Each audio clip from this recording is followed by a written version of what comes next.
সুপ্রিয় দর্শক, আসসালামু আলাইকুম। সবাইকে স্বাগত জানাচ্ছি আজকের গুরুত্বপূর্ণ সংবাদে। প্রথমেই জানিয়ে দিচ্ছি সংবাদ শিরোনাম, পরে বিস্তারিত। Breaking news. ইসরায়েলি সেনারা সরে যাচ্ছে, ধ্বংসস্তূপে ফিরছে ফিলিস্তিনিরা। ২ বছরের রক্তক্ষয় শেষে গাজার পথে মানুষের ঢল। এদিকে অস্ত্র সমর্পণ করবে না হামাস, সিদ্ধান্তে অনড়। শুনছিলেন সংবাদ শিরোনাম, এখন বিস্তারিত। তার আগে আপনাদের কাছে ছোট্ট একটি আবেদন। যদি আপনার বুকেও গাজার শিশুর কান্না বাজে, যদি আপনি মানবতার পক্ষে দাঁড়াতে চান, এখনই আমাদের চ্যানেলটি সাবস্ক্রাইব করুন এবং নিচে লিখে দিন ফিলিস্তিন জিন্দাবাদ। কারণ এই গল্প শুধু যুদ্ধের নয়, এটি ফিরে আসার, বেঁচে থাকার আর মানবতার শেষ আশ্রয়ের গল্প। চলুন কথা না বাড়িয়ে বিস্তারিত জেনে নিই। Breaking news. ইসরায়েলি সেনারা সরে যাচ্ছে, ধ্বংসস্তূপে ফিরছে ফিলিস্তিনিরা। ২ বছরের রক্তক্ষয় শেষে গাজার পথে মানুষের ঢল। যুদ্ধবিরতির পর প্রথম সকাল, গাজার পথে ফিরছে মানুষ। ২ বছর আগের সেই ভয়াল বোমাবর্ষণে গাজা সিটি হয়ে গিয়েছিল ধ্বংসস্তূপে পরিণত এক মরুভূমি। কিন্তু শুক্রবার সকালে যেন এক অদ্ভুত দৃশ্য। ধুলায় মোড়া রাস্তায় হাজার হাজার মানুষ পায়ে হেঁটে ফিরছে তাদের প্রিয় শহরের দিকে। ইসরায়েলি সেনারা গাজার কয়েকটি এলাকা থেকে পিছু হটার পর বাস্তুচ্যুত ফিলিস্তিনিরা দর বেঁধে ফিরছে ভাঙা ঘরে, পোড়া রাস্তায় আর ছাই হয়ে যাওয়া স্মৃতির মাঝে। স্থানীয় সময় দুপুরে, বাংলাদেশ সময় বিকাল ৩টে আনুষ্ঠানিকভাবে কার্যকর হয় যুদ্ধবিরতি।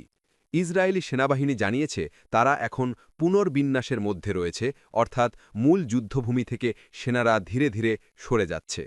গাজার দক্ষিণ ও পূর্ব প্রান্তে গোলাবর্ষণের শব্দ এখনও শোনা গেলেও মানুষ জানে এই যুদ্ধবিরতি যদি টিকে যায় তাহলে হয়তো তারা আবার বাঁচতে পারবে। যুদ্ধবিরতির প্রথম সকালে গাজার পথে ফিরছি মানুষ বলে এক বাক্য প্রচলিত রয়েছে। ২ বছর আগের সেই ভয়াল বোমাবর্ষণে গাজা সিটি হয়ে গিয়েছিল ধ্বংসস্তূপে পরিণত এক মরুভূমি। কিন্তু শুক্রবার সকালে যেন এক অদ্ভুত দৃশ্য। ধুলায় মোড়া রাস্তায় হাজার হাজার মানুষ পায়ে হেঁটে ফিরছে তাদের প্রিয় শহরের দিকে। ইসরায়েলি সেনারা গাজার কয়েকটি এলাকা থেকে পিছু হটার পর বাস্তুচ্যুত ফিলিস্তিনিরা দল বেঁধে ফিরছে ভাঙা ঘরে, পোড়া রাস্তায় আর ছাই হয়ে যাওয়া স্মৃতির মাঝে।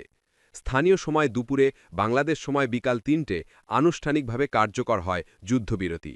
ইসরায়েলি সেনাবাহিনী জানিয়েছে তারা এখন পুনর্বিন্যাসের মধ্যে রয়েছে, অর্থাৎ মূল যুদ্ধভূমি থেকে সেনারা ধীরে ধীরে সরে যাচ্ছে। গাজার দক্ষিণ ও পূর্ব প্রান্তে গোলাবর্ষণের শব্দ এখনও শোনা গেলেও মানুষ জানে এই যুদ্ধবিরতি যদি টিকে যায় তাহলে হয়তো তারা আবার বাঁচতে পারবে। চুক্তির বড় ধারা, বন্দি বিনিময় ও স্বাধীনতার আশা। চুক্তি অনুযায়ী ৭২ ঘণ্টার মধ্যে গাজায় আটক ইসরায়েলি জিম্মিদের মুক্তি দেওয়া হবে, বিনিময়ে ইসরায়েল ছাড়বে শত শত ফিলিস্তিনি বন্দীকে। ইসরায়েলের আইন মন্ত্রণালয় ইতিমধ্যেই ২৫০ জন বন্দীর নাম প্রকাশ করেছে, যদিও সবচেয়ে আলোচিত প্রতিরোধ নেতাদের মারওয়ান বারগুতি, আহমেদ সাদাত ও হাসান সালামের নাম তালিকায় নেই। ফিলিস্তিনি বন্দীদের মিডিয়া অফিস জানায় এখনও কোনো চূড়ান্ত চুক্তি হয়নি। চুক্তি হলে আমরা নিজস্ব প্ল্যাটফর্মে পুরো তালিকা প্রকাশ করব। এই ঘোষণার পর থেকেই গাজার রাস্তায় নতুন স্লোগান শোনা যাচ্ছে। বন্দীদের মুক্তি মানে শুধু স্বাধীনতা নয়, আমাদের আত্মার জয়।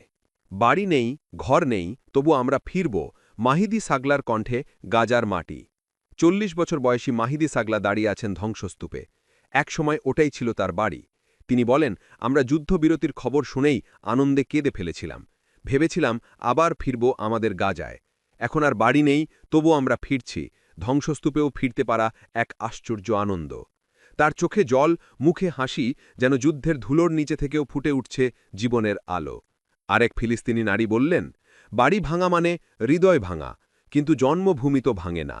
আজ আমরা ফিরছি সেই মাটিতে যেখানে আমাদের শিশুরা হাসতে শিখবে। আল রশিদ সড়কে মানুষের ঢল, গাজার পথে জনসমুদ্র। গাজার উপকূলবর্তী আল রশিদ সড়কে হাজার হাজার মানুষ সারারাত অবস্থান করেছেন।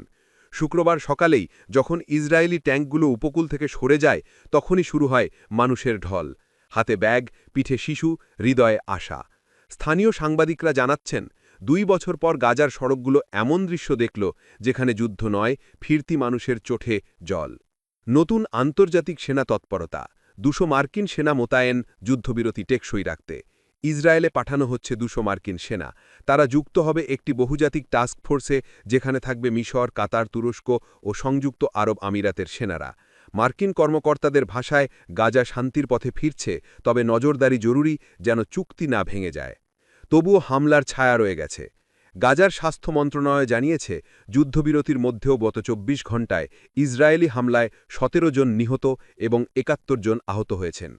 ২০২৩-এর ৭ অক্টোবর থেকে এ পর্যন্ত নিহত হয়েছেন ৬৭,২১১ জন ফিলিস্তিনি, এর মধ্যে ২০,০০০ শিশু।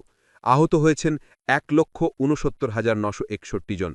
এ এক অমানবিক সংখ্যার ইতিহাস। শেষ কথা, আমরা ধ্বংসস্তূপে ফিরছি, কিন্তু মাথা নিচু নয়। আজ গাজার পথে ফেরার মানে শুধু বাড়ি ফেরা নয়, এটি আত্মার পুনর্জন্ম। যুদ্ধবিরতির আলোকে দাঁড়িয়ে ফিলিস্তিনিরা বলছে, আমরা শান্তি চাই, কিন্তু সম্মান হারিয়ে নয়। আমরা ফিরব, গড়ব আর প্রমাণ করব গাজা বেঁচে আছে। যদি আপনি এই মানবতার গল্পে বিশ্বাস করেন, এক্ষুনি কমেন্টে লিখে দিন, ফিলিস্তিনের জয় হোক। আর সাবস্ক্রাইব করুন আমাদের চ্যানেল, কারণ আমরা বলি সেই খবর যা বড় বড় মিডিয়া আড়াল করে রাখে। গাজার মাটি আবার বেঁচে উঠছে। আপনার হৃদয় কি সেই স্পন্দন শুনতে পাচ্ছে?